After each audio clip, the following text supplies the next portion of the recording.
Até já.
Boa tarde, pessoal. Muito bem-vindos à nossa live. Estamos iniciando agora. Primeiro, gostaria de me apresentar. Eu sou o José Adriano, da Blutex, também do grupo LPJ, e vou fazer a mediação dessa conversa de hoje aí. Antes de iniciar, gostaria também de agradecer, primeiro, a audiência aí de vocês, aos professores que vão nos ajudar hoje aí abrilhantando nossa live, os professores Adilson, Emanuel e Tonelli, a todos os demais professores, alunos e colegas que gentilmente divulgaram a nossa live, incluindo aí o Grupo Skill de São Paulo, que ajudou a divulgar também, e a Poliana, que é a responsável aí pela Blutex. A Blutex é uma empresa de qualificação e relacionamento, que no ano que vem vai completar 10 anos, e ela tem no portfólio eventos, grupos de discussões, um blog que eu modero desde 99, treinamentos, MBA, e uma novidade que é o pós-MBA, que é um curso preparado para os profissionais que já fizeram alguma pós ou MBA e que não precisam fazer novamente um curso de especialização inteiro. Pode escolher aí as especialidades que precisam complementar ou que querem por qualquer motivo. A agenda das aulas está lá no nosso site, blutex.com.br, e dos outros eventos também, ok? As nossas próximas lives continuarão acontecendo em quartas-feiras alternadas. Então, dia 24 de junho, nós teremos documentos fiscais eletrônicos, o panorama atual e futuro, com Álvaro Bahia, do Encate, André Pires, da Uzi Minas e Joel Martins, da Contabilitar. E dia 8 de julho, Compliance e Governança Tributária, com Gustavo Barros, da Brasif, Hélio Noman e Igor Feital, da Secretaria da Fazenda de Minas. Vocês vão receber o link aí para inscrição por e-mail e também por e-mail a avaliação, e a gente também coloca no chat aí mais tarde para vocês. No alto aí à direita, vocês terão a opção de fazer perguntas e respostas. Então, durante aí a nossa conversa, vocês podem fazendo seus comentários, que a gente vai responder aí alguns deles e trazer aí para o debate. E a gente vai começar, então, a nossa live de hoje com o assunto SPED contábil, né, ECD 2020, dificuldades e dicas aí para conseguirem fazer uma entrega adequada e em conformidade com o que é solicitado. Eu vou fazer a mediação. Eu sou contador com MBA em TI, sou CEO na Meet Platform do Grupo LPJ e sou coordenador e professor de MBA na Blutex. Como debatedores, nós temos hoje 3 dos nossos professores, que são Adilson Torres, mestre em administração e especialista em IFRS, Emanuel Júnior, especialista em projetos SPED na Uzi Minas, e Márcio Tonelli, ex-supervisor nacional do ECD e da ECF na Receita Federal. A gente vai começar aqui fazendo uma pergunta para o Tonelli, e aí depois eu peço para os dois colegas Adilson e Emanuel complementarem aí um pouco dos comentários. Tonelli, o ponto que a gente mais recebeu aqui de comentários e dúvidas, tanto nas reuniões do BXGDE, que é o nosso grupo de discussões, quanto em alguns comentários nas inscrições, é relacionado à recuperação, né? A recuperação de informações da ECD do período anterior, que é tratada como uma grande novidade aí desse ano. E aí a pergunta para você é: que cuidados devemos ter com relação a isso, a essa novidade? Olá, pessoal. É um prazer estar aqui com vocês. Acho que primeiro a gente tem que entender o porquê que existe essa recuperação da ECD de período anterior. Uma das validações que tradicionalmente a ECD faz é verificar se o saldo inicial de um mês é o saldo final do mês anterior. Isso é bastante tranquilo quando os dois períodos estão no mesmo arquivo, no mesmo livro digital. Por exemplo, se você tem uma escrituração mensal e apresenta os dias mensalmente, essa validação não era feita. Né? Isso, dentro da ECD, não dá. E nós temos que lembrar que a ECD, ela tem que, né, no seu conteúdo, no seu período, não pode abranger mais de um ano. Tá? Tem que estar tudo dentro do mesmo ano calendário. Um outro problema, né, que a gente tem é em relação à mudança do plano de contas da empresa. Isso não é raro de acontecer, quer seja por alguma reestruturação dentro da própria empresa, quer seja por mudança de ferramenta de escrituração, ou mesmo mudança de contador, de escritório contábil. Né? Em tese, né, o que deve ser feito para transferir um saldo de uma conta antiga, de uma conta do plano de contas velho, para o plano de contas novo? Tem que ser feito um lançamento contábil. As contas só são povoadas, só são populadas com lançamentos contábeis. Bom, mas aí as empresas e as entidades levantaram a seguinte questão: tá? Para fazer o lançamento contábil dessa forma, você tem que, naquele momento, ter os dois planos de contas dentro da mesma contabilidade. E nem sempre isso é possível, nem sempre é desejável uma situação dessa. Então, o que eles estavam fazendo no início, o que estava sendo feito? Quebrava-se a contabilidade em duas, né? E era feito, tá certo, a inserção dos saldos iniciais pelos arquivos de saldos. Né? Mas esse não é um procedimento correto, porque você não tem como amarrar um saldo inicial de um mês com um saldo final do mês anterior de outra conta. Para resolver essa questão, a solução que foi dada foi a criação de um registro, tá? Em que você coloca na contabilidade, com o plano de contas novo, dizendo o seguinte: olha, este saldo inicial está vindo de tal conta antiga. Mas como, tá, essas duas contabilidades não ficam dentro do mesmo arquivo, isso não podia ser validado. Pode até dar problema na ECD lá na frente. Então nós ficamos, tá? Nós tínhamos dois problemas, tá?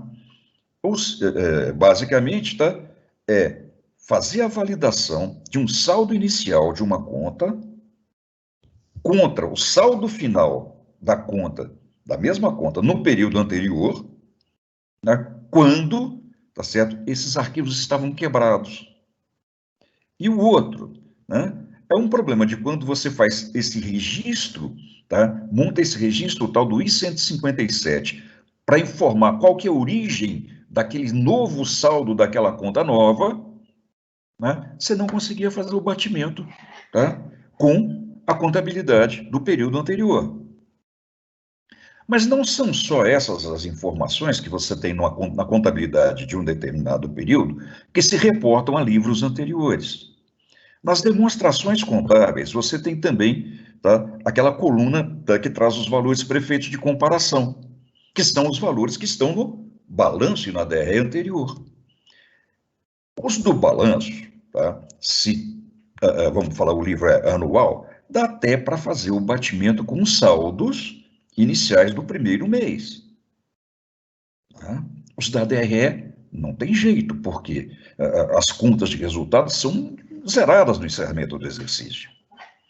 E como o balanço anterior não estava dentro daquele arquivo, né, do arquivo atual, vamos dizer assim, do livro atual, não tem como fazer esse batimento. Tá? E foi para sanar esses problemas que veio a recuperação da ECD imediatamente anterior. Vamos lembrar que, com o advento da central de balanços, a equipe que desenvolve a exploração contábil digital passou a ter um cuidado maior com as demonstrações. Até então, a maior dedicação era para a validação dos arquivos de saldo, que é aqueles que acabam migrando lá para a SF para fazer a apuração dos impostos, tá? E a RPJ CCLL. Okay? E com essa nova preocupação, tá? Com o incremento dessa preocupação, eles trouxeram, tá, essa recuperação de dados, tá, para o período atual. E quem deve recuperar? Tá certo? Só vai fazer a recuperação, tá certo? Quem apresentou ECD do período anterior e, além disso, tá certo? O livro tem que ser do mesmo tipo. Ou seja, se o livro agora é diário geral, deste período, o do período anterior também tem que ser diário geral. Aí a recuperação é obrigatória. Se é um diário resumido, a do período anterior também tem que ser um diário resumido. Se for livro de balancete, diários e balanço, também o anterior deve ser assim. Okay? Tem que ser igual. E um detalhe, se você não fizer a recuperação, vai te dar, tá certo, o quê? Uma advertência no programa do SPED contábil. Mas no momento da transmissão vai te dar um erro. Então, o primeiro cuidado é essa advertência. Advertência eu vou deixar passar. Não, cuidado. Se você deixar de fazer, você vai ter um problema depois. Vamos alertar aqui o seguinte: se você tem livros mensais, você vai apresentá-los, tá certo? Na ordem cronológica. Ok? Bom, então veio essa recuperação para sanar aqueles problemas, né?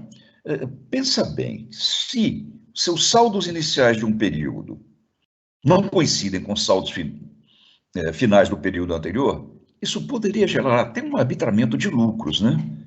Então, eu acho que o fisco está trazendo para a gente um instrumento para dar uma maior qualidade, dar uma maior segurança para o nosso trabalho. E, né, com essa recuperação de dados, tá certo? Foram criadas novas validações. Tá? Primeiro, né, essa óbvia, né, que os saldos iniciais de um mês, tá, tem que ser os saldos finais do mês anterior, sempre. Né? Independente de estar no mesmo livro ou não, o mês anterior. Segundo, aquele registro I-157 que fala, olha, eu estou transferindo o saldo daquela conta antiga para essa conta nova, agora também passa a ser validado. Tá? Tem que ver se todos os saldos das contas antigas foram transferidos. Tá? E mais, tá? Aqueles valores que ficam lá nas demonstrações, como as informações do período anterior, os valores dos períodos da demonstração anterior, né, eles passam também a ser validados e geram só advertência. Tá? Eles são validados agora também contra as demonstrações anteriores, e para isso eles vão olhar o tal do código de aglutinação, que é aquilo que em cada linha da demonstração se identifica. Mudou o código de aglutinação? Não preocupa, isso aí só dá advertência. Ok? Mas a gente vai ter que verificar. Você pode manipular do jeito que quiser, criar novo código e tal, mudar. Porque você tem umas outras circunstâncias em que estes saldos que você coloca, né, na demonstração atual e que representam os valores anteriores, podem não coincidir com aquilo que está na demonstração anterior. Tá? Por exemplo, eu tenho um determinado grupo de contas, tá, que ele pode ter saldo, tá, devedor ou credor, dependendo da composição das contas. E se o saldo do grupo, tá, for credor, ele vai para o passivo. Se o saldo do grupo for devedor, vai para o ativo. Então, tá, aquele mesmo conjunto pode uma hora estar no ativo, pode outra hora estar no passivo. Ah, como é que eu resolvo esse problema? Não vai... Tá? Eu não tenho que adotar o mesmo código de aglutinação? Não. Você pode até colocar 2 códigos de aglutinação diferentes para a mesma conta conta contábil. Tá? Isso, tá? Aí nem advertência vai dar. Okay? Um outro caso que você vê essa possibilidade de mudança nos valores é quando você consolida, né, os pequenos valores de contas da mesma natureza, né, limitado a 10% do saldo do grupo, tá, de uma determinada forma num ano. Tá, e no período seguinte, tá, alguma dessas contas ultrapassa o limite, tá, se você tem que destacar. Então, você vai destacar vai destacar nas duas colunas, para efeito de comparação. Ok? Bom, pessoal, grosso modo, tá? Era isso que eu queria trazer para vocês sobre essa questão. Ok? E estou aí à disposição para responder eventuais dúvidas de vocês. Muito obrigado, Tonelli. Muito obrigado, Tonelli. Pedir para o professor Adilson comentar um pouco aí a opinião dele, complementar um pouco do que você falou e adicionar aí algumas especificidades, por favor, do professor Adilson. Vamos lá. Boa tarde, pessoal. Prazer ter vocês aqui. Né? E complementando um pouco aí a fala do Tonelli, né? Inclusive uma observação muito importante que ele fez, né? A respeito da questão de advertências, né? Às vezes a gente preocupa muito em dar uma atenção ao erro, né? E acaba deixando de olhar as advertências. Advertências é tudo aquilo que o sistema não consegue fazer pela amplitude, né? Uma verificação. Então ele fala para você, né, que tem uma advertência e você deve fazer um juízo de valor, né? Na verdade, isso vale para todos os SPEDs, né? Falando especificamente, então, da recuperação da ECD do ano anterior, né? Como o Tonelli colocou bem, a questão, né, da segurança da informação contábil, né?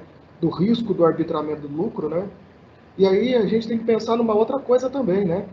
O SPED é a escrituração global da empresa, né? É a escrituração societária, né? Então, se ela tiver qualquer problema, lapsos, isso também poderá impactar em outras esferas, né? Que não seja especificamente ali no mundo tributário, né? Apesar do nosso foco aqui, né, está sendo bastante voltado aí à tributação, né? Mas a escrituração, ela é para fins gerais, né? A escrituração que nós entregamos no SPED ECD, ela vale para toda a legislação societária, ela vale para a legislação falimentar, ela vale para prestação de conta, para credores, né? E falando um pouco aí da parte técnica, né, com relação à recuperação, né? Uma coisa interessante a ser observada, né? As condições em que ocorre essa questão da recuperação, né? Primeiro, né? Às vezes a pessoa não está conseguindo, né? Às vezes pode ser versão de layout, né? Eu tenho que estar no layout 8. A outra coisa é que a recuperação ela só se faz por livros principais, né? Nunca, né? Por um livro auxiliar, né? E algumas outras coisas também serão verificadas nesse contexto, né? A questão do CNPJ, né, que deve estar igual. A questão se houver envolvida aí uma SCP, né, que será verificada também o campo correspondente ao CNPJ. Será verificado também a possibilidade de não estar assinada a ECD anterior. Quando que acontece de uma ECD não estar assinada? Se eu fizer uma edição nela, ela perde a assinatura. Então, ela só recupera uma ECD assinada. E outro cuidado ainda que eu gostaria de destacar, ainda nesse contexto, né, é a respeito de que, para ela fazer a recuperação, elas têm que estar na base do programa, né, do PVA que vai fazer a declaração desse ano. Então, ela tem que estar gravada ali. Agora, e se ela não estiver gravada no meu programa validador? Por que ela poderia não estar gravada, né? Eu posso não ter sido contador da declaração do ano anterior, eu posso ter feito alguma alteração, eu posso ter reinstalado o programa e não ter isso gravado no programa validador. Então, aí eu ficaria sujeito a buscar o arquivo, né, lá no computador, né, o arquivo que estaria em outra base, uma base minha disponível, né? Aí atenção a respeito, então, dessa questão de que tem que ser obrigatoriamente uma ECD assinada, né?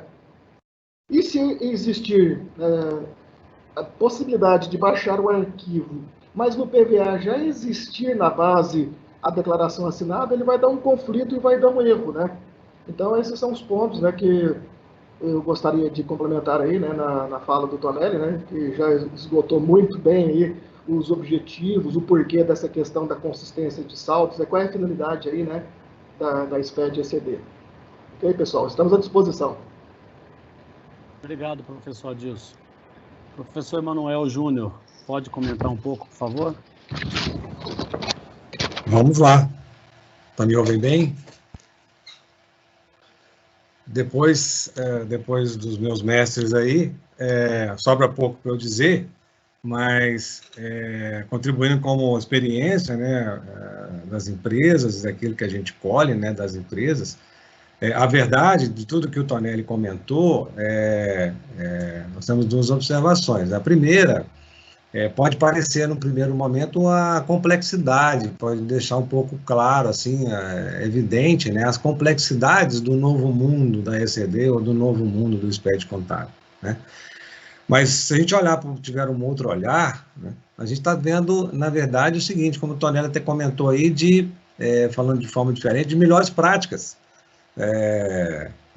de observações de melhores práticas. O professor Adilson comentou também, né, de que a gente deve observar várias outras regras e várias outras consistências, sejam elas as advertências, por exemplo, para trazer melhores práticas. Porque se nós pensarmos no livro puramente simples, que era impresso, né, talvez nós podemos dizer que não tinha tanta complexidade, mas qual que é o conteúdo, qual que é a garantia do conteúdo desse livro, né? Então, a gente pode inserir dentro dos programas, dentro dos PVAs, das consistências, melhorias. Então, as advertências trazem esses sinais, né, de melhorias, de melhores práticas, em que a gente vai revisitando os nossos processos e, quem sabe, melhorando, né, a nossa escrita, digamos assim, o nosso livro, né? E contribuindo com duas falas aí, o professor Adilson comentou das advertências, por exemplo, às vezes não damos atenção para ela, a própria advertência da ECD recuperada, né, ou não recuperada, que é uma advertência, eu só vou conseguir, na verdade, perceber que aquela advertência ela é grave, ou ela é maior que um erro, no momento do envio, né? Então, pode parecer que ela é uma advertência simples, né, não vou me preocupar com ela, e na hora que eu for enviar, eu vou ter essa surpresa, né? Esse presentinho aí, né, Tonelli? De aviso de que eu não consigo transmitir. E colaborando também, tentando colaborar com uma fala do professor Adilson, ele comentou sobre a recuperação, como que eu faço? Eu não sou contador, não era o contador, e agora, como é que eu tenho um arquivo ou não? Me lembra aqui, nós podemos contar os nossos causos, né? Vou contar alguns durante aqui essa live, vou procurar também relembrar, uma experiência com um dos alunos do MBA, que é perito contábil, e numa nossa conversa, logo no início da primeira aula, assim, eu comentei, né, do ReceitaNet para ele, da recuperação do arquivo digital, da ECD transmitida, né, e ele perguntou para mim assim, eu consigo recuperar, eu como perito? Eu falei, desde que você tenha acesso ao certificado da empresa, né, você poderá recuperar e tal. E a partir daí, a mente dele se abriu, né, nesse sentido, né, porque ele pode ter acesso aos livros e pode periciá-los através do arquivo magnético.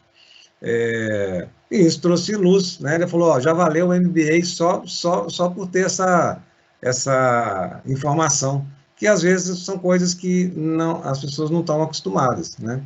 Então, acho que nós vamos falar um pouco aí, provavelmente no debate, na troca de ideias, alguma coisa do novo perfil, né, das pessoas que trabalham, do profissional que trabalha com a ECD, né, que acho que tem que estar atento e pensar sobre esses pontos de vista aí também, ok?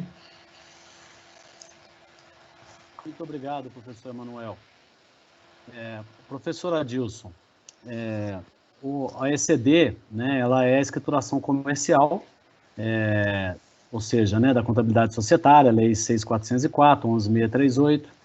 Muitas empresas limitadas de setores não regulados estão apresentando, por óbvio, a escrituração e os relatórios da ECD, e a pergunta é se essas empresas têm apresentado em conformidade, né, com o aspecto comercial e societário, e quais são as consequências de não apresentar isso em conformidade, quais são os riscos e quais são as oportunidades também que nós, contadores, temos aí com esse tema.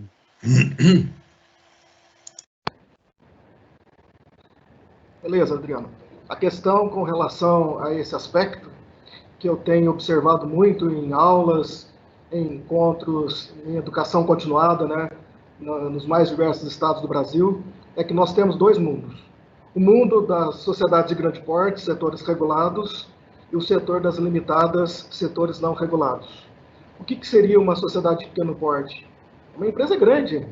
Uma sociedade de pequeno porte é uma sociedade que fatura menos de 300 milhões. Sociedade que não está sujeito a prestar conta à CVM, à ANS, à NTT. Então, acaba que não tem muita gente para verificar essa contabilidade. A contabilidade que nós entregamos no SPED ECD, conforme eu tinha mencionado anteriormente, é a contabilidade para todos os usuários. Apesar da Receita ser o órgão receptor desse arquivo, é o órgão registrador, né, desse diário, né, que eu não preciso mais fazer esse registro na junta comercial e nem em cartório, né? Essa contabilidade é a escrituração exigida lá no Código Civil, a Lei 10.406, lá no artigo 179. Tanto é que não é só para fins de imposto de renda, que até as empresas que não são lucro real, por exemplo, que nem estariam obrigadas a entregar SPED ECD, por exemplo, a empresa lucro presumido, que fez o livro caixa, que não precisaria então fazer a ECD, a empresa optante pelo simples, e elas podem fazer isso para fins de atendimento lá ao artigo 1179 do Código Civil, ou seja, ter a sua escrituração. Então, nós devemos estar atentos com relação a essa escrituração, porque ela tem que atender simultaneamente à legislação contábil societária. A gente tem ouvido muito o termo recente, né? Compliance tributário, né? Eu gosto de usar o seguinte termo, compliance contábil e tributário. Por quê? O que nós devemos informar no SPED ECD é a Lei 6.404, alterada pela 11.638, que trata do quê? Das novas normas que o Brasil aderiu. Isso está previsto lá na Lei 6.404, no artigo 177 até o artigo 162, que faz, então, referência à legislação societária. Inclusive, a regra contábil que eu tenho que seguir, além de observar aí, né, o ato declaratório, que esse ano é o ato declaratório 64 de 2019, né, da Receita Federal, nós devemos observar a regra de escrituração digital, que é do Conselho Federal de Contabilidade, né, que é a CTG 2001, que ela CTG 2001, que ela faz, então, referência, revisada pela terceira vez, que ela faz, então, a recomendação, ela determina os critérios de como fazer uma contabilidade digital. Então, ela fala que eu tenho que observar as normas contábeis exigidas pela Receita Federal e as normas emanadas pelo Conselho Federal de Contabilidade. Isso está, então, aonde? Lá no artigo 2º da CTG 2001. E ela diz, então, que eu sou obrigado a seguir as normas brasileiras de contabilidade, a regra de escrituração contábil, né, que é a ITG 2000, revisada uma vez pelo Conselho Federal de Contabilidade. Mas, pera lá, o Conselho Federal de Contabilidade, ele tem poder normativo sobre a escrituração? Sim. Primeiro, por determinação legal.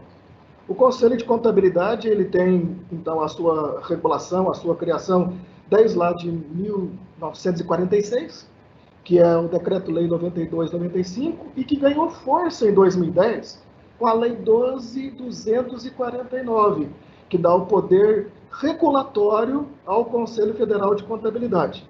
E ainda mais, a Receita Federal e o Conselho Federal de Contabilidade, eles têm um acordo de cooperação técnica. Então, a mesma contabilidade que eu devo usar para fins societários é a mesma que eu devo usar para fins fiscais. Ah, mas a base fiscal é diferente. Portanto, é verdade. Onde eu trato a base fiscal? Eu trato ela no SPED ECF. Lá eu vou fazer, então, os ajustes. Que ajustes são esses? Adições, exclusões, compensações. Inclusive adições e exclusões que estão lá no anexo 2 e 3. 1 e 2, desculpe. 1 e 2 da IN 1700. Ali eu tenho por volta de 200 adições e exclusões para que eu faça, então, no meu resultado contábil. Mas aonde que diz isso lá na legislação fiscal? O regulamento do imposto de renda, ele é antigo, é o decreto 1598, lá de 77. E hoje ele está incorporado, então, atualizado, consolidado aí, né, no RIR, né, do Regulamento do Imposto de Renda de 2018, o decreto 95/80. Lá no artigo 602 e 603 do RIR, é onde que trata das possibilidades de arbitramento do lucro. Então, além dos aspectos técnicos, eu tenho que observar a qualidade da informação que está sendo entregue ao SPED. Então, olha que está no Regulamento do Imposto de Renda, artigo 603, inciso 1º e inciso 7º. O lucro real, de acordo lá com o inciso 1º, né, do artigo 603, a empresa que tributa pelo lucro real, que ela não mantiver uma escrituração contábil que atenda simultaneamente à legislação comercial e fiscal, o lucro é arbitrado. O que diz lá no inciso 7? Que ela deve ser feita de acordo com as normas contábeis regulamentadas. Então, como isso foi uma mudança muito grande no contexto contábil brasileiro, e a Receita demorou para regulamentar isso, né, que foi, né, por meio da Lei 12.973 em 2014, tivemos um período de transição, que é o regime tributário de transição. O que aconteceu com muitas empresas? Elas se perderam nesse processo. Grandes empresas que são reguladas, que são auditadas, ela tem alguém zelando por isso. Muitas empresas continuam entregando a contabilidade no modelo que era o modelo de 31/12/2007, que não existe mais. que não existe mais. Então, se eu entrego uma contabilidade com essas características, né, eu vou ter invalidado, eu vou ter a possibilidade de ter glosado o meu SPED ECD e ECF, porque lá no SPED ECF é que eu vou fazer os ajustes no lucro. Ainda lá no regulamento do Imposto de Renda 2018, lá no artigo 258 e 259, ele vem definir. Artigo 258, o que é lucro líquido para o lucro real? É o lucro contábil ajustado. E o próprio artigo 259 do regulamento, o que ele diz? O lucro líquido conforme preceitos da lei comercial. É incrível como muitas empresas estão optando pelo lucro real e cometendo esse risco, que eu digo, de altíssimo nível.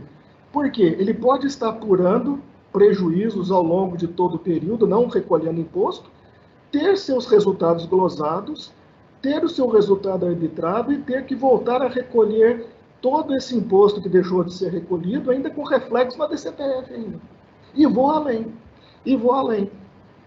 Qual é o lucro que a empresa pode distribuir?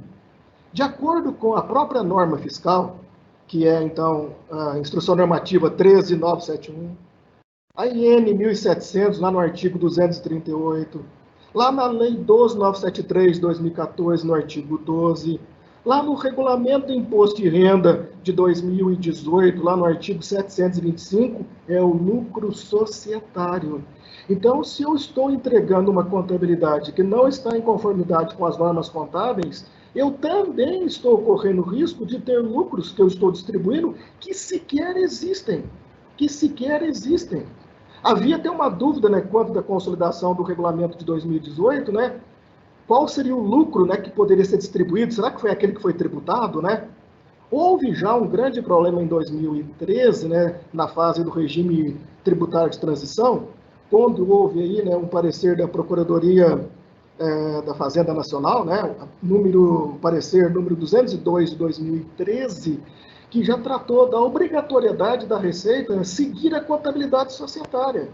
Teve que haver até uma anistia do que foi distribuído até 2013, antes da Lei 12974, com relação a lucros distribuídos. Então, se eu tenho uma contabilidade de acordo com o padrão inexistentes, eu tenho aí comprometimento de base de cálculo e tem comprometimento de distribuição de lucros que é isento. E o que diz a legislação se eu tenho um lucro distribuído isento e ele não está amparado em escrituração contábil? Ele é tributado na tabela progressiva do imposto de renda.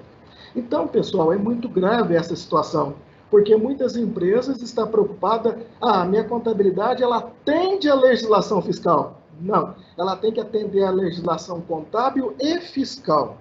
Tanto é que houve um movimento no ano passado da Receita Federal em tratar de voltar aos moldes antigos, ou seja, né, ter uma contabilidade só fiscal. Então, houve um projeto que circulou aí nos conselhos de contabilidade, circulou aí nas universidades, com uma proposta, né, de ter duas contabilidades no Brasil, uma fiscal, onde não haveria mais necessidades de ajustes no LANUR, e outra para fins societários. Adivinha o que aconteceu? Projeto arquivado, né? Jamais, né, a sociedade, jamais a academia, jamais o Conselho Federal de Contabilidade iria acatar, né, uma possibilidade disso. Contabilidade é uma só. Agora, cada usuário, como é o caso da Receita Federal, que é um usuário especial, ele tem o direito de fazer qualquer ajuste que ele queira.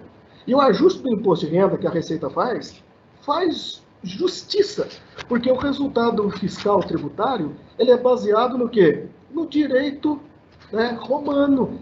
Nós seguimos para efeito tributário, para efeito de normas no Brasil, né, o Code Law.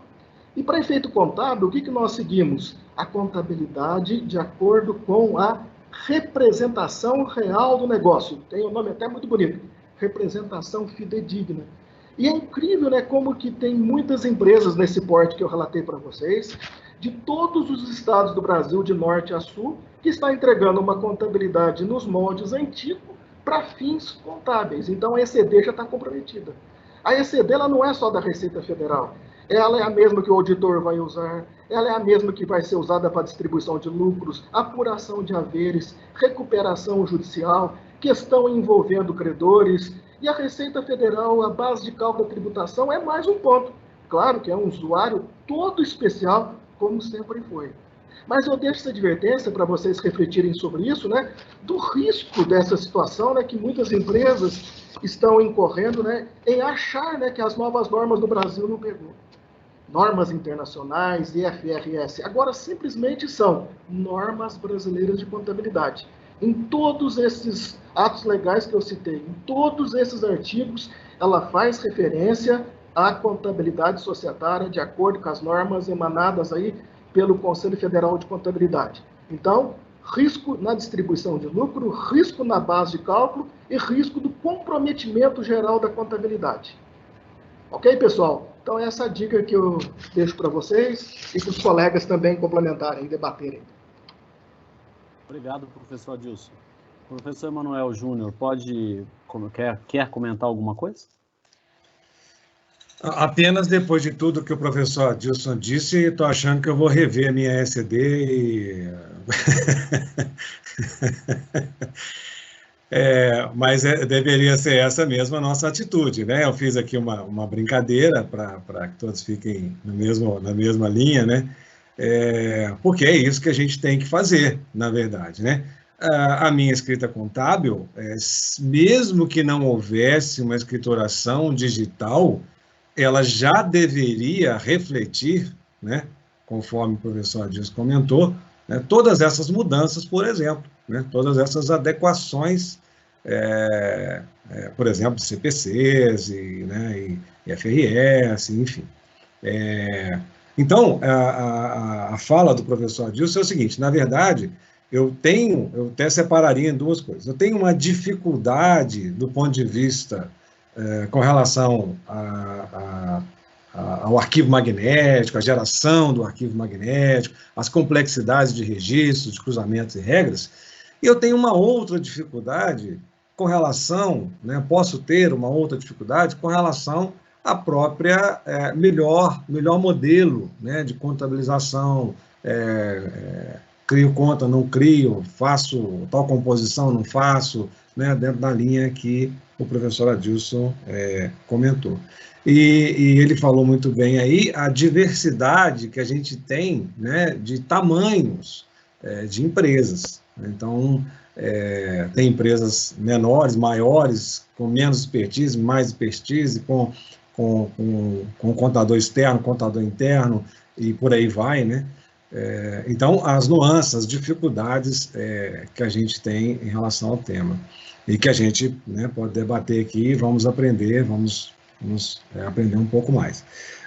Uma outra fala que eu achei muito interessante, me lembrei aqui, mais um caso, né, o Tonelli vai falar, com certeza, o professor Tonelli vai falar alguma coisa nesse sentido, quando da criação realmente ali, daquela crise do RTT, né, quando da criação o Elalu já existia na mente do Tonelli, né, Tonelli vai poder contar esse caso, e o SF já existia, né, Tonelli, na cabeça da equipe, mas alguém realmente citou essa questão de duas contabilidades, e isso foi um frio na espinha, né? Então, realmente, a AECF, ela pacificou, né, trouxe pacificação, e a gente agora continua aí a aprender com esse novo cenário, esse novo modelo, né, de compartilhar ECD e ECF, fazendo parte de um todo, né, de um processo maior, tá? É isso. Obrigado, Emanuel. Tonelli, quer comentar? Eu não perco a mania de falar, né? Tá? Se eu for contar tudo que é caso aqui de ECD e ECF, pode colocar tá, certa programação até meia-noite, 1h da manhã, que ainda vai faltar tempo. Tá? É mais papo para boteco. Mas eu vou dizer para vocês esse negócio das duas contabilidades, né, a tal da contabilidade fiscal, teve só uma vantagem, ela serviu de catalisador para acabar de vez com o regime tributário de transição, tá? Para trazer para o mundo fiscal, tá? A conversão, as normas internacionais de contabilidade. Em relação a ECD, né, eu gostaria de abordar alguns poucos aspectos aí, tá? Embora pareça impossível, né, para complementar a fala do professor Adilson, tá? Que é o seguinte, Quando a gente fala de empresa que tem o livro caixa, lucro presumido que tem o livro caixa, ela não está dispensada de ter estruturação contábil, nem para a própria Receita Federal. Porque a Receita Federal não olha só imposto de renda e CSLL. Se cai um cara para lá contribuição previdenciária, vai ter que apresentar, sim, o livro diário. Aí apresenta o livro diário, tá? Ninguém mais tem livro diário que não seja feito por processamento. Tá? Ele está lá, foi utilizado em impressora. Ah, foi usado em impressora? Ah, tá. Então tem que ter os arquivos no formato da IN 86, que é exatamente o mesmo formato do SPED. Então, né, falar que tem livro caixa para ficar livre da estruturação comercial é balela, tá? Você acaba tendo que ter do mesmo jeito. Né? E quando a gente está falando de qualidade da ECD, de cuidados, né, são muitos e muitos aspectos que precisam ser considerados. Tá? Eu vou dar 2 exemplos aqui, tá, que estão fora da área fiscal. Tá? Quais as demonstrações contábeis que você tem que transcrever? Bom, depende do porte da empresa. As micro e pequenas empresas, balanço, DRE e nota explicativa. Vou frisar aqui, nota explicativa. As de médio porte, balanço, DRE, demonstração de resultado abrangente. Se for diferente da DRE, e nota explicativa. De novo, está a nota explicativa. E as de grande porte, tá? Bom, balanço, DRE, nota explicativa, tá? A demonstração do resultado, tá? Demonstração do fluxo de caixa, tá? Demonstração de mutações do patrimônio líquido e DVA, valor adicionado, tá? Bom, todas elas estão obrigadas a ter nota explicativa, uma coisa bem simples, né? Tá bom? Aí você vai participar de uma licitação. Chega lá, tá certo, no órgão, vai ver suas demonstrações, não está lá no seu livro, tá? Nota explicativa. Você é desclassificado. Simples assim. Ah, eu publiquei, eu não sei o quê. Não vale, não está no seu livro. Tá? Os conselhos regionais de contabilidade também olham, tá, esse aspecto. Outra coisa, tá, que também pode refletir numa licitação, por exemplo, tá, é o problema da assinatura. Se você assinar a tua escrituração contábil com o certificado do contador e o SNPJ ou EPJ da empresa, vai passar tranquilamente. Na minha opinião, deveria ser suficiente, porque todas as pessoas que assinam a documentação do certificado, né, que assinam pela empresa, têm que assinar a documentação do certificado. Mas está lá no contrato social que vai assinar, tá certo? Fulano e Beltrano. Então, essas pessoas físicas também devem assinar, porque senão tá, o cara que vai ver o órgão licitante pode te desclassificar. Né? Então, né, pensar só em fisco, quando a gente fala de contabilidade, né, pode te levar a cometer alguns equívocos, né, e a ter problemas que não sejam de natureza fiscal. Tá?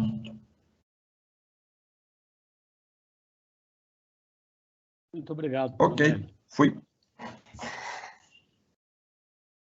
Emanuel Júnior, aproveitando aí, fazer uma última pergunta para vocês e depois a gente dá uma passada aqui no chat e perguntamos aí algumas coisas. Para a gente concluir essa etapa aí nossa, juntando um pouco de tudo que a gente falou aí, você como representante das empresas em muitos dos projetos SPED, qual que é a visão aí das empresas, na sua opinião, do que o ECD trouxe de impactos aí na rotina, no dia a dia, na cultura das empresas, incluindo essa questão do tributário, contábil, né, societário, por favor. Ok. Zé, antes de mais nada aí, né, eu não agradeci hora nenhuma pelo convite, mas é sempre um aprendizado, né? Estamos todos aqui aprendendo, revisitando os nossos conceitos. E dentro dessa linha, né, já falamos um pouco, a gente tem que pontuar aqui, contextualizar algumas situações que eu penso, né? A primeira delas o professor Adilson explanou muito bem, o professor Tonelli poderia também comentar alguns temas em relação à questão dos livros, né? Então, o livro contábil, ele não diria antigo, mas ele, digamos, nasceu primeiro. E ele, ao longo do tempo, né, ele foi ganhando evoluções, como eu comentei aqui, a gente comentou um pouco sobre isso, né? As melhores práticas contábeis, regulamentações e por aí vai. Então você tem o livro, né? O livro contábil, ele é um livro, ele é a alma da empresa, ele é o coração da empresa, ele é o registro da empresa, como o professor Adilson muito bem explanou. E ao longo do tempo, então, nós temos aqui, então, o primeiro contexto é essa questão do livro. O livro, ele existe, já existia, e aí, num primeiro momento, era um livro, uma escrituração manual, né? Inclusive, eu poderia contratar a pessoa que tinha melhor escrita para que o livro ficasse bem escrito. Depois veio aí a questão da informatização, mecanização e tal, e os livros passaram a ser, a contabilidade passou a ter sistemas, e os livros passaram a ser impressos, e até mais antes um pouco da ECD, microfichados, por exemplo, né? Para não ficar volumes imensos, né, de papel e tudo mais. Então, a primeira coisa é o contexto do livro. O livro, ele já existe, ele é o relatório da empresa, ele é a escrita da empresa, ele é a vida da empresa. O segundo contexto que eu entendo é o seguinte: nós temos dentro dessa situação, como o professor também comentou, o professor Adilson comentou, empresas pequenas até empresas imensas, eu não diria nem grandes, eu diria imensas, né? Incluindo aí, por exemplo, multinacionais, né, que vêm ao país e se submetem aí à questão das regras nacionais, né? E que tem que entender também um pouco da legislação nacional. Então, você tem esse contexto, né? Empresa menor, que aí entra a questão, por exemplo, do contador externo, um exemplo, a empresa, à medida talvez que cresce, ela fica ali numa indecisão se continua com o escritório de contabilidade, com o contador externo, ou, né, tem a sua contabilidade interna, né? Então, esse é um outro aspecto, um outro contexto que a gente tem. Um terceiro contexto que a gente tem, então, entra especificamente nessa mudança que a gente está tentando entender aqui, que é o perfil dos profissionais que trabalham, né, com a escrita contábil, com o livro, com a contabilidade e com a própria entrega da ECD, onde a gente tem, né, pensando na empresa menor para a empresa maior, você tem desde um generalista, digamos assim, que cuida de tudo, até o que vai ficando mais especialista, vai ficando cada vez mais, você vai segregando cada vez mais detalhe, à medida que você vai necessitando de mais controles, por exemplo, né? E aí um cuida mais especificamente de uma coisa, tá? Então, nós temos nessa questão do especialista, por exemplo, né, de ter divisões, desde aquele que simplesmente realiza um lançamento, faz um lançamento, até aquele de nível maior que suporta sócios, por exemplo, suporta diretoria, suporta conselho, por exemplo, né? Então, você vê a gama, né? Você vê a complexidade. E, por fim, quando você analisa um generalista, por exemplo, o contador menor, tem uma situação que embola um pouco aí, que quanto menor a empresa, menos se pode, talvez, dar atenção à questão da escrita contábil, em função de outras demandas, né, de outras obrigações. A pessoa contrata, demite, faz a parte de RH, faz as outras obrigações acessórias, e, portanto, toda essa complexidade, todo esse contexto, ele existe. E o SPED, né, quer dizer, o SPED contábil, a ECD, ela surge dentro do SPED, que é um projeto maior, que visava naquele momento ali, substituir o papel, no primeiro momento. Então, essa disparidade, né, de livros imensos, de casos aí que a gente já ouviu, de levar Kombi, né, cheio de livro para autenticar. Então, veio para substituir essa questão do papel, e também veio um pouco substituir a obrigação acessória também, porque, como o Tonelli muito bem comentou aí, né, a questão da IN 86, por exemplo, caso você seja intimado a entregar a sua escrita contábil de forma eletrônica, se você não tem ECD, você, já na época antes da ECD, você estava sujeito a, e hoje também você continua sujeito se você não tem a escrita eletrônica, né? E poderia até contar um outro caso aqui, por exemplo, o meu contato com o Tonelli, ali aí, ainda nos idos da IN 65, né? 68, na verdade, 68, e depois virou ali no 2000, 2001, mais ou menos, virou 86, o Tonelli ainda auditor, né? Foi quando a gente se conheceu a primeira vez, eu conto essa história para ele, e a gente foi intimado ali naquele momento a apresentar uma escrita, e poucas pessoas entendiam, na verdade nem eu entendi, fui chamado para atender, para ajudar, e nem sabia o que era, e fui estudar a IN 68 naquele momento lá. Então, a ECD, né, ela primeiro tem, dentro do SPED, ela substitui o papel e também estaria substituindo aí a obrigação acessória.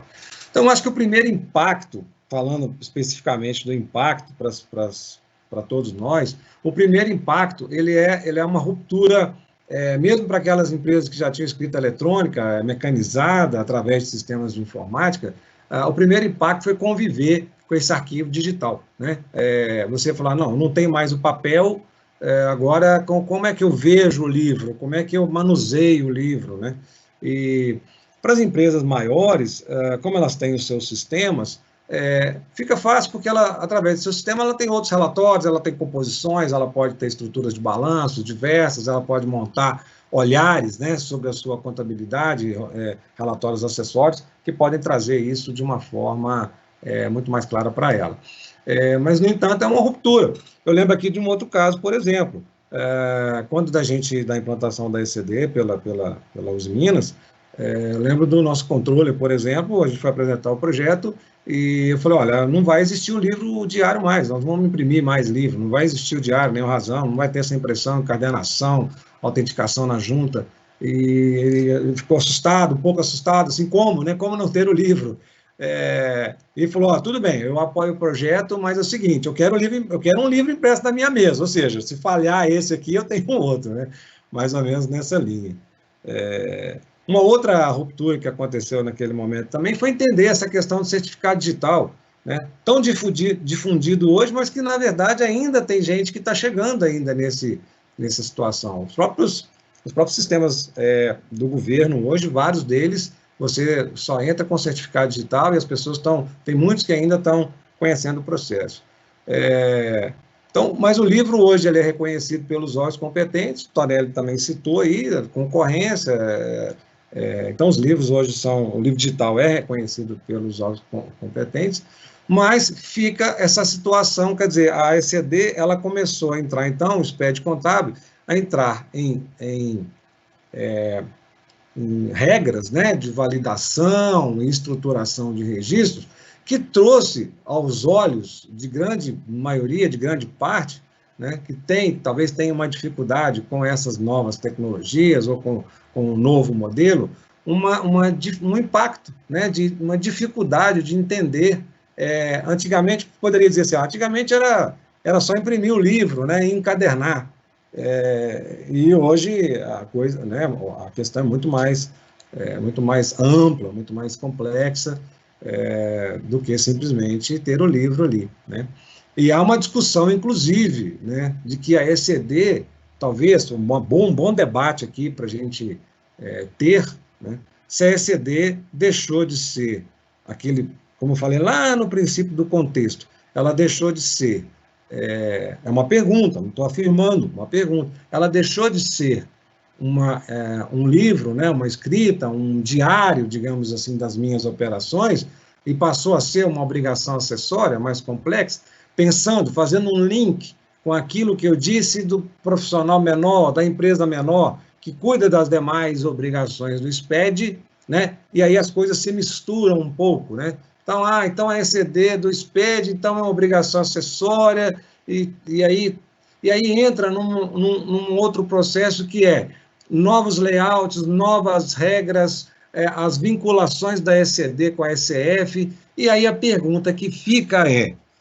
quem então cuida da ECD? Quem zela por essa, vou chamar de obrigação acessória, mas quem é que zela por essa entrega? E isso é uma divisão que ocorre hoje, às vezes até com um jogo de empurra. Tem questões profissionais, por exemplo, empresas que assumem isso, trazem para dentro, cuidam com zelo, questionam, revisam, faz melhores práticas, procura auditoria, procura uma terceira opinião, né?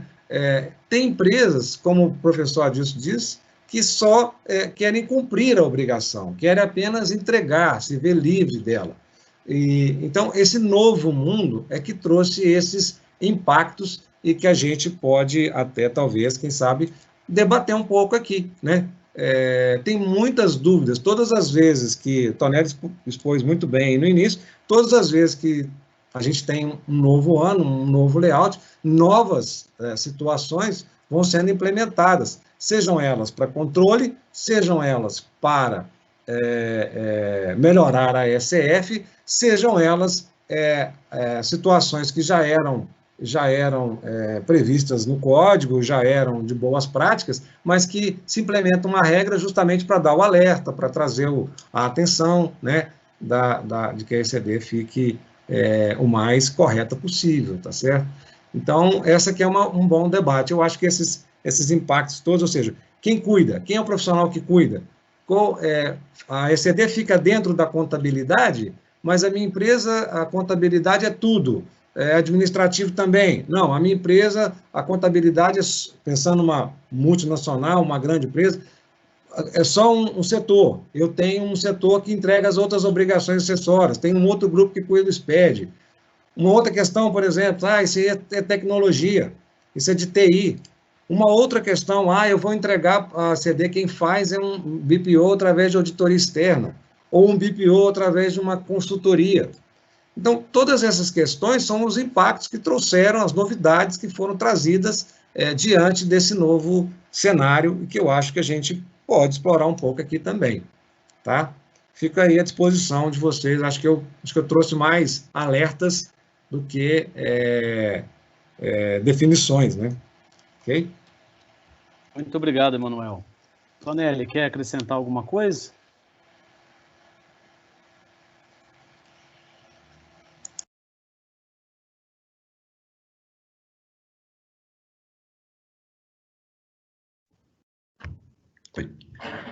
Pronto, agora eu estou falando. Eu estava com o mudo aqui, pessoal, me desculpem.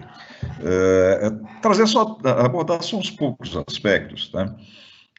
Para mim, a primeira grande modificação que teve, tá? Assim, prática para quem trabalha com contabilidade, tá? É que a contabilidade passou a ter que ser feita em dia. Antes, tá certo? O cara deixava no sistema, ia mexendo, não sei o quê, e depois alterava aqui, mexia em declaração e tal. Acabou isso. Né? Então, a tempestividade, né? Você tem que levar a coisa mais em dia e tal, isso deu uma virada muito grande. Nas empresas menores, tá, de médias e pequenas, que era muito comum, no meu tempo de auditor, você chegar e o livro não está autenticado. O cara, na verdade, imprimia e levava para autenticar porque o fiscal chegou ali. Esse mundo acabou. Né? E isso trouxe, né, para dentro de quem faz a contabilidade, tá, uma modificação de procedimento, de prática. Quer seja um escritório que faz contabilidade de diversos clientes, quer seja de dentro da própria empresa. Tá? Os fluxos precisaram ser aprimorados para atender a escrituração. Né? E em linha, tá certo, com o que o Juninho disse, né, de qualidade e tal, de um lado você tem o aparecimento da escrituração contábil digital, e na outra ponta, você vê um aprimoramento de um trabalho que a Receita começou na década de 80, que é fazer auditoria com base em arquivos digitais. E agora, fazer essa auditoria com base em arquivos digitais que tem validade jurídica para todos os fins. Tá? Por que isso tem uma mudança, né, na divisão? Porque é o seguinte, quando você está trabalhando com auditoria digital, tá, ou auditoria com base em arquivos digitais, tá, ela propicia, tá, que o auditor tenha acesso às informações que a gente chama de mais remotas. Então, aquilo que antes podia ficar perdido no meio da multidão, agora é transparente. Tá? O nível de exposição das empresas aumentou e aquilo que está exposto tem validade jurídica. E isso traz obrigatoriamente, tá, uma necessidade de um zelo muito maior com a qualidade da informação. Tá bom? O primeiro passo do SPED, né, a primeira preocupação era entregar, era prazo de entrega, tá, estava obedecendo o layout. Essa etapa acabou. A etapa hoje é qualidade da informação. Ainda bem que o fisco não pegou pesado até hoje, porque, tá, o que a gente escuta sobre as escriturações digitais é que a qualidade não é lá muito boa, não. Tá bom? É isso aí, pessoal. Muito obrigado, Tonelli. Professor Adilson, quer acrescentar algo? Sim, bem lembrado aí pelo Tonelli, né? Hoje a escrituração que é entregue para a Receita, ela não é mais aquela demonstração estática, né? Aquele balanço, né, transcrito só os saldos finais lá em 31 de dezembro e comparado com 31 de dezembro do ano anterior, né? Tem todo o fluxo, né? Aí eu estava me lembrando agora, né, de um evento que eu participei, um workshop de contabilidade e tributação na USP lá em Ribeirão Preto, né? Todo ano tem esse evento, né? E muito interessante, né, discutir esse assunto que nós estamos falando, né? Conformidade, o custo da conformidade, o custo da não conformidade. Aí até que foi colocada uma questão interessante, né, pelo diretor de tributação da Secretaria da Fazenda, na época, então, Manuel, né? Ele colocou uma questão muito interessante. Olha, enquanto as pessoas estão discutindo, né, todo esse aprimoramento na tecnologia, todo esse aprimoramento na norma contábil, né, lá na Secretaria da Fazenda estamos pegando estouro de caixa. Estouro de caixa nos saldos intermediários da ECD, né? Porque o fisco estadual também vê ECD, claro, o SPED é um ambiente compartilhado, né? Então, essa preocupação que o Tonelli colocou é muito importante, né? Então, as pessoas, né, não cumprir apenas a tabela, né? Entregar a obrigação acessória, né? E às vezes eu vejo muito isso, né? Na época lá da entrega da ECD, da ECF, as pessoas postam assim nas redes: oh, entreguei, acabou, né? Cumpri a obrigação, né? Eu brinco assim, falo, não, o jogo começou agora, né? Os próximos 7 anos, né? Que vai ter a verificação desse conteúdo, né? Com toda essa riqueza de detalhe colocada, né? O Emanuel lembra muito bem aí a questão da evolução, né? Da escrituração, né?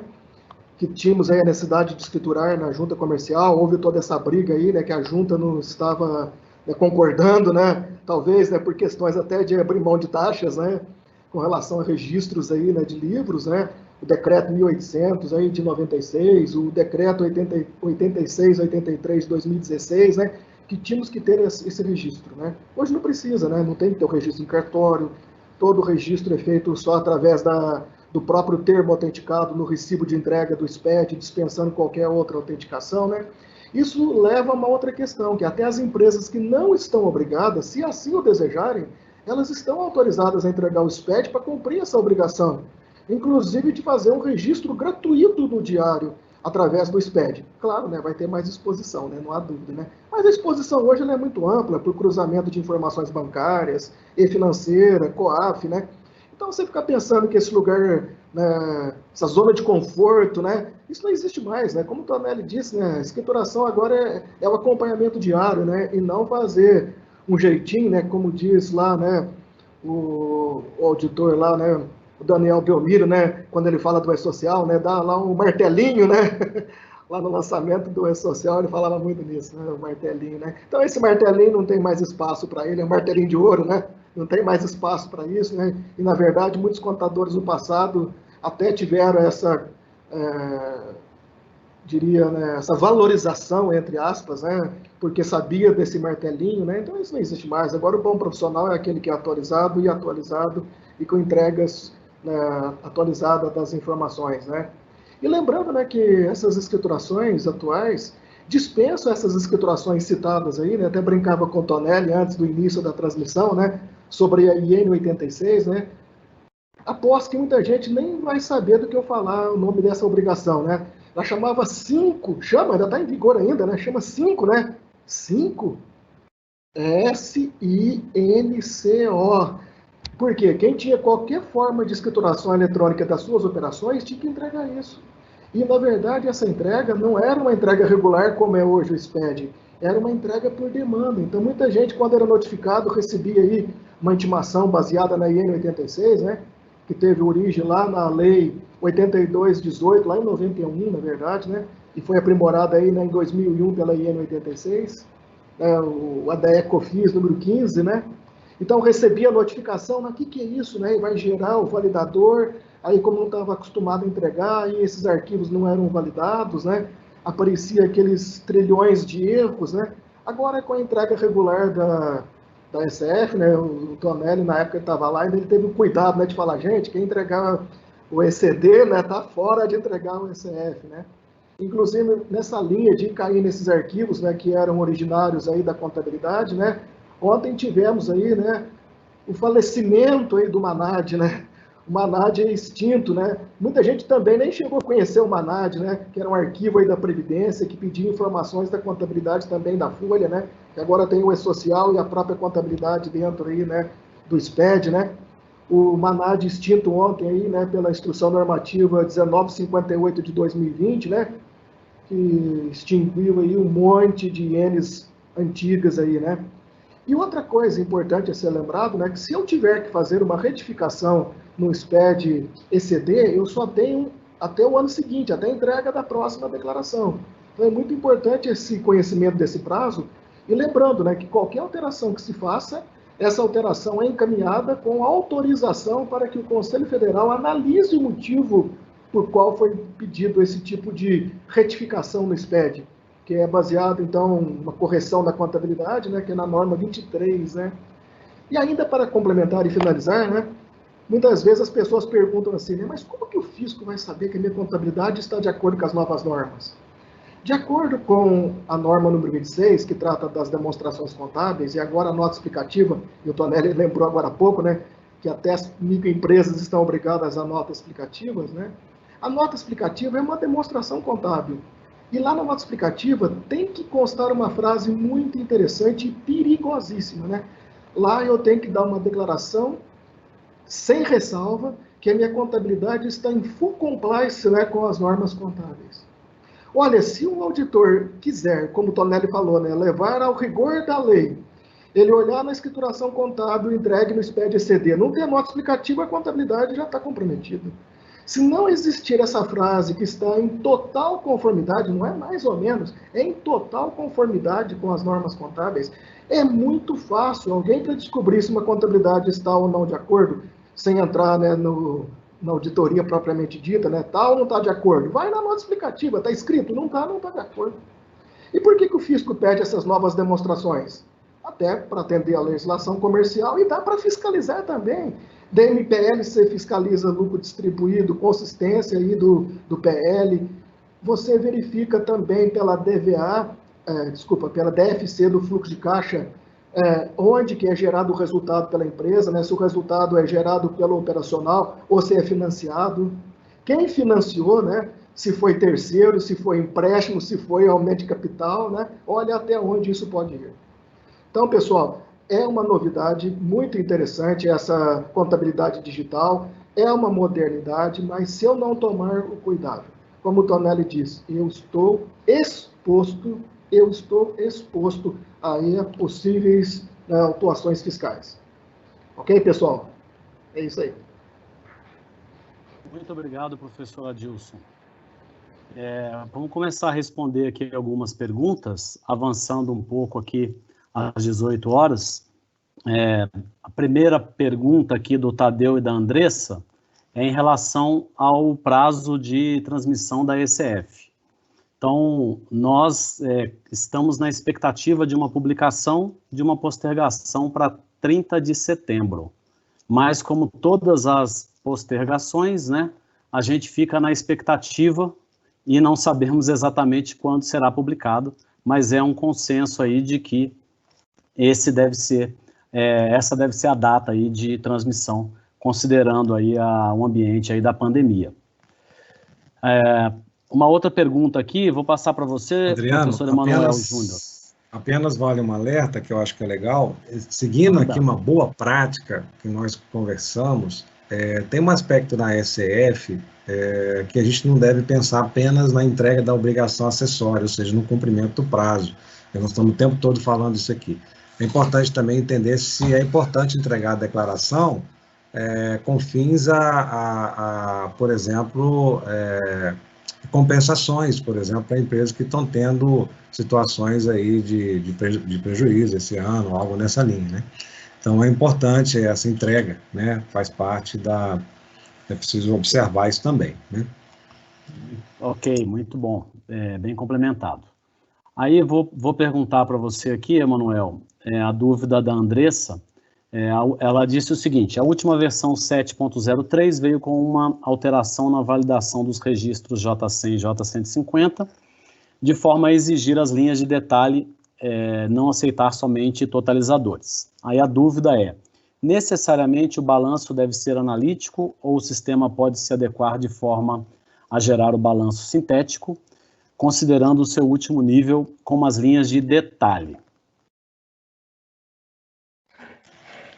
Vou começar, Tonelli, depois se quiser também, então pode me ajudar aqui, mas o entendimento, Adriano, é esse mesmo, ela fez uma resposta ao final.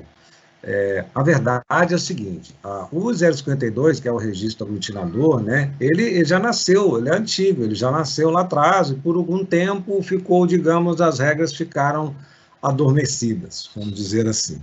E com o advento aí da central de balanço, o Tonelli comentou até hoje aqui sobre isso, então voltou, né, voltamos à regra de exigir pelo menos um nível de detalhamento, tanto no balanço J100 quanto na DRE.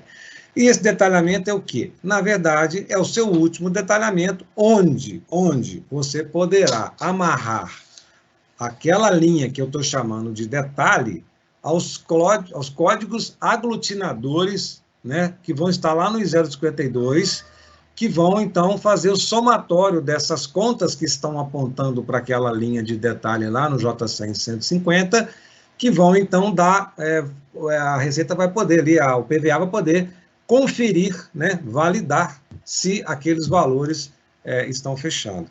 Então, o conceito é esse mesmo, você pode chegar até no nível de detalhe, até de conta, se você quiser, de conta única, né? Mas, normalmente, não é assim que as empresas trabalham, ou é de uma faixa de contas, né, de tal a tal, ou agrupamento de contas tais e tais estão naquele nível ali, mas você tem que ter pelo menos um nível de detalhe, que é a regra que está vindo agora com a versão 703, tá? Ok. E vale adicionar aí também que algumas empresas também comentaram que já estavam com a ECD pronta para transmitir, validada e tal, e aí veio essa mudança. Então, aumenta aquela dica já passada anteriormente, né, de que se está tudo pronto e ok, né, vamos transmitir, porque ainda temos possibilidades de recebermos novos PGEs ou PVAs aí até a data de entrega, e isso vale para todos os projetos, né? Todos estão aí nessa linha. Só fazendo, não um contraponto, fazendo o seguinte, há uma adoção também de boas práticas, de que você, no caso, a gente estava trabalhando para entrega em 31 de maio, eu diria, como você comentou, o seguinte, que se tivéssemos cumprido o prazo, talvez teria sido entregue sem essa regra, né? Essa regra só viesse para o ano seguinte. Com certeza. Né? Mas é interessante lembrar, nós já comentamos entre nós isso aqui, é o seguinte, que é importante você fazer a validação da sua ECD e submetê-la ao seu SCF, fazer as conferências até antes de transmitir. Isso é uma boa prática. Você pode, né, assinar, fazer uma assinatura na ECD, importar na SCF, fazer as validações, ver se tem alguma consistência antes de fazer a transmissão. Então, vamos usar a prorrogação do prazo a nosso favor, né? Ou seja, para melhorar a minha ECD, revisar, como tudo que nós estamos mantendo o discurso aqui daquilo que nós já conversamos aqui, né, nessa última hora, certo? Ok, certo. Tonelli, você levantou a mãozinha? Estou de mão levantada. Para você. Então tá. Não, você quer comentar alguma coisa ou eu posso fazer outra pergunta aqui para você? Eu vou só em relação a esse problema de linha de detalhe na demonstração, tá? Não quer dizer que o fato de ser uma linha analítica na demonstração seja a sua conta analítica na contabilidade, tá? Por exemplo, na minha contabilidade, eu tenho 5 níveis, mas na minha demonstração eu só tenho 3. Então, o terceiro nível da minha demonstração é a linha analítica. Ok? Na demonstração. Então, a gente tem que pensar nisso de uma forma separada. Tá bom? Então, vamos lá para outra. Então, tá. Vou fazer, então, mais uma pergunta aqui para você. Pode, no mesmo ano, enviar período com razão auxiliar e outro somente com o diário geral? Pergunta de uma pessoa que não colocou o nome. Tá bom. Pode, mas você vai ter que quebrar essa escrituração em 2 partes. Ok? O que você não pode ter durante o ano é mudança de critério, tá? De valoração, tá? Por exemplo, mudança de critério de depreciação, esse tipo de coisa você não pode ter. Mas se um período você escriturou, por exemplo, seus fornecedores, tá? De uma forma, usando o livro auxiliar, e outro período dentro do mesmo ano, tá? Aberto por fornecedor, não tem problema nenhum. Okay? Desde que você quebre em livros diferentes, não tem outra forma de fazer. Ok. No bloco K, informamos apenas as contas de ativo, passivo e PL? Não, tá? O bloco K são as demonstrações consolidadas, ok? Então, você tem que olhar as regras próprias de consolidação de demonstrações contábeis, tá? Não é só balanço que você consolida, por exemplo, também a DRE, correto? Aí, né? Então, são todas. Ok. Então, Tonelli, aproveitando que você está na tela, considerações aí finais, últimas dicas e comentários aí, por favor. Considerações finais. Puxa vida, já? Tempo voa. Ó, pessoal, voa. Tá? O que eu acho que hoje, né, com esse nível de exposição que tem, vou, né, trazer de novo para vocês, nós precisamos ter extremo zelo, extremo cuidado com na elaboração de uma contabilidade. Okay? Escreveu, assinou, mandou, acabou. Mas tá, eu assinei só com o certificado de pessoa jurídica, o sócio não assinou. Para o fisco, meu amigo, tanto faz. Para o fisco está valendo.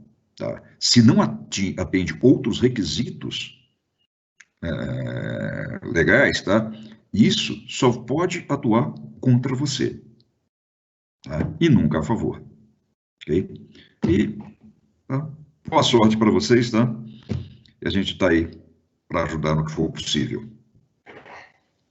Muito obrigado, Tonelli. Professor Adilson, por favor. Falamos então de riscos, né? Vamos falar de oportunidades, né? As pessoas falam tanto, né, da questão da valorização do trabalho do contador, né? Essa é uma oportunidade de fazer isso, principalmente nesse período de pandemia, onde as empresas têm apresentado resultados ruins, né? Nada melhor do que ter uma contabilidade, né, de boa qualidade para mostrar essas informações E muita gente, principalmente a grande maioria de escritórios que acaba fugindo aí de tributação do lucro real, né? Por medo, né? Por exposição. É uma oportunidade que não deve ser desperdiçada, né? Deve ser aproveitada para que valorize aí o trabalho do contador, né? Que não se limita aí a gerar guias, né? O trabalho do contador é algo um pouco mais abrangente, um pouco mais amplo. Não deixa passar essa oportunidade. Valeu, um abraço. Obrigado, Zé Adriano. Muito obrigado, professor. Professor Emanuel Júnior, por favor. Adriano, agradeço aí o convite, espero ter sido útil. Queria convidar, né, para as próximas lives, mas também queria convidar as empresas, aqueles que podem participar. Nós temos um outro grupo de debate em que a gente faz essas conversas também, né, mais restritas. O GDE, depois pode entrar em contato com a Poliana aí, em que a gente faz esse debate mais, digamos, acalorado, né, onde tem trocas aqui, né, conversas, e todos podem perguntar. É muito legal, a gente aprende bastante, e aprendemos mais aqui hoje, mais um pouquinho. O tempo é pouco, né, tem outras perguntas, mas a gente fica aí à disposição, espero realmente ter sido útil. Obrigado aí pelo convite, um abraço aos colegas. Muito obrigado, Emanuel. Pessoal, novamente, muitíssimo obrigado aí pela participação de vocês, pelo privilégio. O link da avaliação está no chat, também o link da próxima live, que é Documentos Fiscais Eletrônicos, e também o link da agenda, onde vocês podem ver lá esse grupo de discussões, que é o BX-GDE, e podem saber como conseguem participar e conhecer gratuitamente como que é esse grupo de discussões. Muitíssimo obrigado aí aos professores mestres Adilson, Emanuel, Tonelli, vocês brilharam aí novamente, então amigos de longa data. Tonelli e o Emanuel estão junto com a gente aí, completando 10 anos o ano que vem de Blutex, desde o primeiro dia.